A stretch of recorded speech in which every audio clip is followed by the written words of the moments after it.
টাকা দেখে দেখো, আমার ছেলেকে দেখো অবস্থা, দেখো উঠি পড়েছে, টুপিটা পরেনি। এখন ঘড়ি আমার হাতে নেই, যদিও 10:30 মনে হয় বাজতে যায় বা ছুঁই ছুঁই। হঠাৎ করে আমাদের প্ল্যান চলেছি, আমরা এখন পঞ্চলিঙ্গেশ্বর উড়িষ্যা। জানতাম না যাবো, হঠাৎ করে আমাদের যাওয়া। ওই যে পেছনে হচ্ছে আমার বর। কি গো, এবারে এখন থেকে আমায় দেখছে না। ওর দিদির সাথে কথা বলতে ব্যস্ত। দিদি এখন বাইরে দাঁড়িয়ে আছে, আমাদের ছাড়তে এসেছে বাপি আর দিদি। গুড মর্নিং এভরিওয়ান, কেমন আছো তোমরা সবাই? আশা করছি ভালো আছো। কোনো প্ল্যান ছাড়াই আমরা চলে এসেছি এখন বেড়াতে। কোথায় এসেছি, কি করছি, সবটা তোমার সাথে শেয়ার করব, দেখতে থাকো। ঠান্ডা আছে, নিচে আমি টুপি করে নিয়েছি, ছেলে আর বর আছে আগে। দুইজন কথা বলতে বলতে যাচ্ছে, বাবা আর ছেলে প্ল্যান করছে কি করবে না করবে। এই যে আমাদের রুমটা হচ্ছে এই দিকে, আমরা এখন যাচ্ছি নিচে। এখন হয়তো 5টা বাজবে। এটা হলো ওপেন প্লেস, সকাল হোক তোমাদেরকে দেখা ভালো ভালো করে।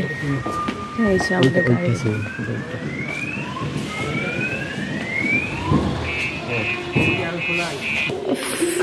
ছেলে যা বলবে তাই মেনে নিতে হবে নাকি?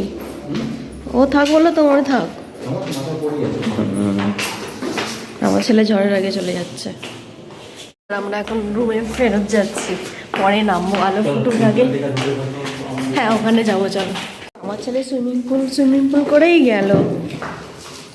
ও সুইমিং পুলে স্নান করবে ঠান্ডায়, যেতাম ভাই এক্ষুনি পরে চলে গেছে। দেখো রুমে চলে এলাম। এই যাও, আমার ছেলে ওখানে বসে আছে, আমি এখানে, বর এখানে। সকালে দেখাচ্ছি তোমাদেরকে। আমরা রেডি হয়ে গেছি, স্নান করা হয়ে গেছে সকালে। ও আমি দুজনেই করেছি, ছেলেটাকে করিনি। একটু ঠান্ডা ঠান্ডা তো আছে, চলো যাই এবার বাইরের দিকে একটু ঘুরতে। আসো বর। এসেছি এখন ছাদে, মারাত্মক লেভেলের হাওয়া হচ্ছে, আমার পরে চোখ দিয়ে জল বেরিয়ে গেল। আর এখানে ফটোশ্যুট। হ্যাঁ সকাল সকাল মিটিয়ে নিয়েছি, নাহলে ভালো লাগবে না, রাত্রির জায়গা তো অস্বস্তিকর একটা ব্যাপার। চারিদিকে পরিবেশটা এইরকম। বাবাই কেমন লাগছে? অনেক না?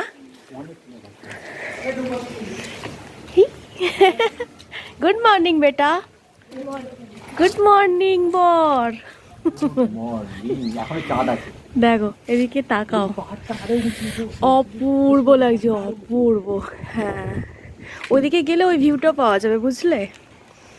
এগুলো চোখের শান্তি, এগুলো না ফোনে ক্যাপচার করে নিজের মনকে শান্তি দেওয়া যাবে, না কাউকে বুঝিয়ে পারা যাবে। এটা হলো চোখের শান্তি।